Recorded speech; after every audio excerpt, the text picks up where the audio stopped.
I have played around with these camera angles for far too long now, so we're just going to have to put up with it. I'm sorry if the top of my head seems to be a bit cut off. I don't know why, I always film here. But anyway, I finally got around to doing another what we eat in a week. These videos are becoming harder and harder to film as the boys get older, because they're always out and like grabbing takeaways or eating out with friends, or they just eat random things at random times. So this week I have managed to put together some clips of what we've been eating as a family of 5.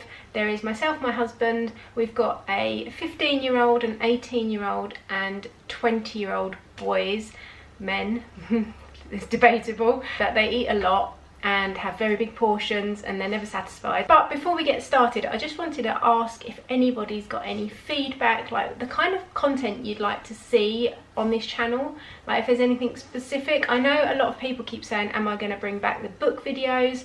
And the reason I haven't is because I have been reading, but I've been reading A Court of Thorns and Roses, and then I've moved on to Throne of Glass, which are both long series of books, and there wouldn't be much to talk about if you're not into reading those. It wouldn't be a very like wide variety of like subject matters. So I am loving those, and if anyone wants to chat about those, then I'm happy to. But yeah, that's why there's no book content. But cooking wise, as and when I can do these videos, I was just thinking, like, do we want to see like more soup recipes, or do we want to get the slow cooker out and start slow cooker season? Like, are we thinking cozy autumn recipes, or day in the life, come shop with me, that kind of thing? I don't have a massive amount of spare time, but when I do love making my videos, and I love my cooking still. I am actually really craving either, I know it's like, what is it? It's 10:30. Oh, thank you, there's a siren. It's 10:30 in the morning, but I really fancy, for the last few days, I've really been fancying either a really greasy kebab or like a takeaway Pizza Hut pizza, you know, like with the stuffed crust bites, like the filled bites around the edge or something. So I'm thinking maybe some fakeaways, like chicken kebabs, or maybe it's time to remake like a stuffed crust homemade pizza. Does anybody remember when we tried to recreate the Giordano's pie-based pizza? It's a good few years ago now, where it's like a pie, literally, and we had it in America, and we came home and tried to recreate it, and I cut it open and it all just spilled out. But no, normal pizzas I could do. So if you'd be interested in seeing like fakeaways or anything, it's just always nice to ask what your viewers are interested in seeing, because sometimes people just don't automatically want to ask, and it also gives me some ideas of what to do. But anyway, let's go and have a look at some of the things we've eaten this week. So for tonight's dinner I have done a roast. So we've actually got slow cooked pork, that's the dog munching stuff off the floor in the background. We've got slow cooked pork, we've got roast potatoes and sprouts that I've done with some garlic and butter. We've got honey glazed carrots, some broccoli cheese and some sausage meat stuffing, and then some gravy that I use to cook the pork in. And then Jake hasn't got broccoli cheese because he doesn't like it, but yeah, this is what everyone is having, and this is what's for dinner. So as always, after I've made a roast dinner, any leftovers I have get made into a soup. So I've actually kept the broccoli stalks this time, because that seemed like a lot of broccoli to just throw in the bin. So I'm going to chop those up. In here we've got some of the roast potatoes, sprouts, there's some carrots and some of the broccoli cheese. This is just purely broccoli cheese. And then this is chicken stock that I've got out of the freezer that I froze ages ago when I made a chicken. I'm just going to pop it all in my pan, basically just boil it up, give it a little taste, see if it needs any more seasonings, and then I'm just going to blitz it up, and it makes the most delicious soup. I always do this with Christmas dinner leftovers as well. One of my favourites, and is perfect for this time of year. So here's my soup finished. I've blitzed it up, I've just added some salt and pepper. I did put a chicken stock cube in as well. And this is just packed full of fibre. It's got all those nice broccoli stalks in. It's really, really creamy because of the broccoli cheese.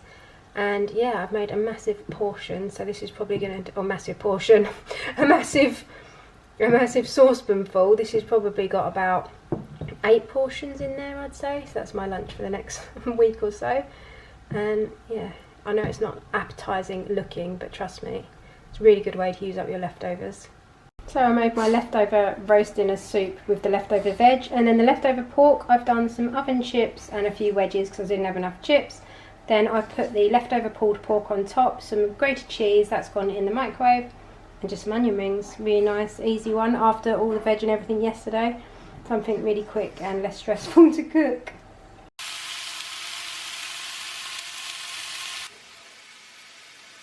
So for tonight's dinner we have got what we've had probably about 16 times in the last few weeks. Are you gonna focus? We've got flatbread, we've got some chicken that I marinated. I can't even remember what I put on it, but it was in the fridge and I've just heated it up in the frying pan, made it nice and crispy, added some extra lime juice, garlic granules, some salt and some lime juice, and then I think I said lime juice and some cayenne pepper. Then we've got some mixed leaves with spinach and rocket. We've got a homemade mint yogurt dressing, coriander, feta cheese and some red onion, and this is what we are having for dinner tonight. One of my absolute favourites. So it's dinner time, and well, it's not dinner time, but I'm just starting to prep dinner, and tonight I'm making chili con carne, but I went into Lidl and they didn't have any chili seasoning at all, and I haven't got the ingredients to make my own, and obviously Lidl don't have a massive range of spices. So basically what I'm saying is I bought the pork mince that I wanted to use, and I've got these in the cupboard, these piri-piri like packets for the air fryer, but basically they are just seasonings. They're slightly different, but they're like paprika, jalapeno pepper pieces, coriander, red cayenne pepper, cumin, ginger, black pepper, turmeric, dried vegetables, garlic, dried herbs, parsley, thyme, blah blah blah. So it's just a load of spices, isn't it? So I'm going to mix these two with some tinned tomatoes, some kidney beans, some pork mince, and just serve it with rice as if I'm making a chilli. And we're just going to pretend that that is what we planned all along. So here we are served up. It turned out really nicely in the end. It's got a really nice like fajita-y kind of flavour. So I just showed you one with cheese because all you can see is cheese. So this is what it looks like without, and that is what we had for dinner tonight. So I've seen what I think is going to be a really simple muffin recipe, like savoury muffin recipe. So I'm going to give it a try. So basically you just use a cup for your measurements. We don't need to weigh anything out. So I've just got a normal size like coffee mug. I'm going to add some feta cheese and some oregano. I'm also going to add a little bit of grated cheddar. That wasn't in the recipe I found. I actually used halloumi and I think it was parsley, but I'm using feta, oregano. I'm going to put a little bit of grated cheese. I've got some finely chopped red onion that I had in the fridge from last night, so I'm going to add that in. 3 eggs. These are like the mixed size free range ones. I have no idea why they're white, but there you go. So we're also going to use baking powder and self-raising flour. That's what the recipe called for, so I know you don't usually use both. Some milk and some oil, and that's about it really. Maybe a little bit of black pepper for seasoning, tiny bit of salt perhaps. So yeah, I'm just going to get a bowl out and we're going to mix it all together. So first things first, I'm going to add my flour, which has a hole in the side, I don't know why. So I'm going to just do 3 mugfuls. That didn't go very well, did it? Seems like quite a lot of flour. I don't know how many this is going to make, but we're going to go in with 3 of those. I may need a bigger bowl. Story of my life.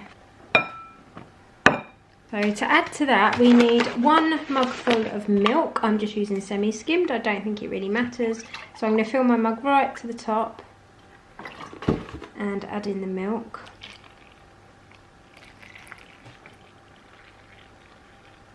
Definitely needed a bigger bowl.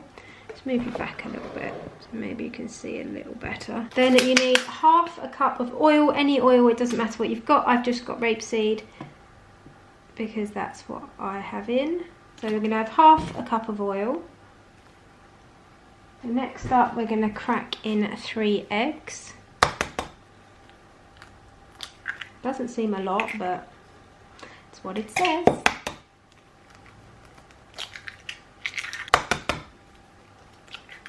And I am going to mix this together. I've got to add in my baking powder yet as well. In fact, I'm going to do that now before it gets too combined. I have got a proper teaspoon thing, but I'm not sure where it is. So I'm going to put 2 teaspoons of baking powder. I'm going to add in some oregano. Quite a bit, so I've got some nice flavour. Put my onion in now? Yeah, we're going to put the onion. Let's put everything in now, it's easier. I think I'm going to do 1.5 blocks. I've just got this Greek salad cheese, it's fine. So we've transferred to a bigger bowl. So I've got 1.5 blocks of feta, and then I've got a little pile of cheese. There's probably around 50 grams, I would say. just a little bit of cheddar. I'm not going to add salt because feta is really salty anyway. I'm just going to add in my cheddar. You could add whatever you want to this. Sun-dried tomatoes would be really nice, or maybe some chopped olives. Like I say, you can do it with halloumi instead. Don't know how this is going to turn out. I might add a little bit of garlic granules. And then we're just going to give it a mix. I think that's everything. Little tip would be to probably add all the dry ingredients first and mix those, then add your wet ingredients, because otherwise you're not going to be sure that everything is really thoroughly like combined. But I just threw it all in because that's what I'm like. It's really hard to mix. I hope this is good. Right, that's that. So apparently these only need 20 minutes on 180. I'm not convinced that's going to be enough, but we're going to start with that.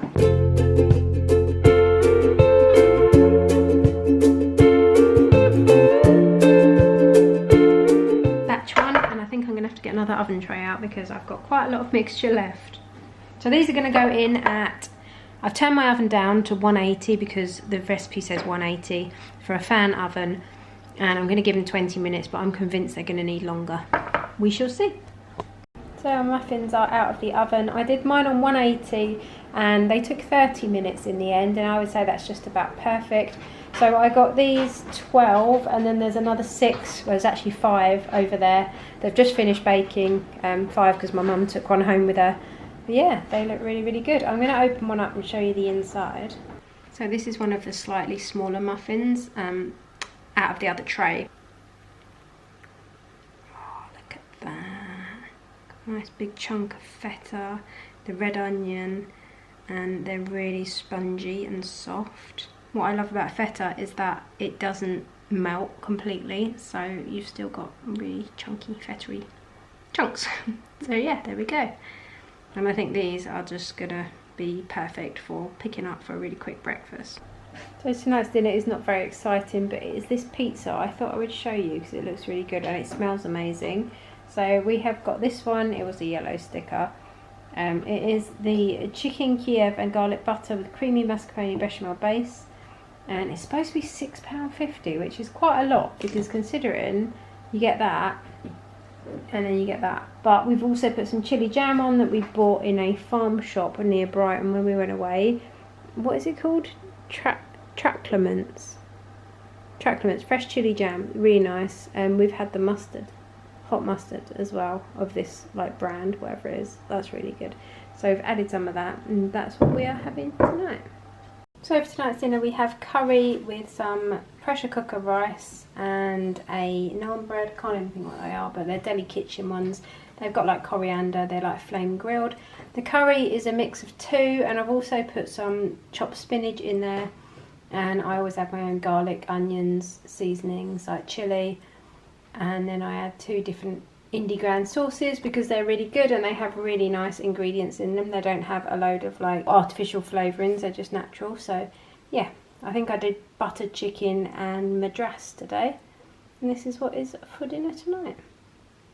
So I am going to make some scotch eggs for dinner, and I've decided to do them like I do my sausage rolls. So I'm going to do cheese and Marmite sausage meat egg wrapped in cheese and Marmite sausage meat, and then stuffing, like dried stuffing as the coating. So I've got these big dog sausages, so I'm going to skin both of these packs.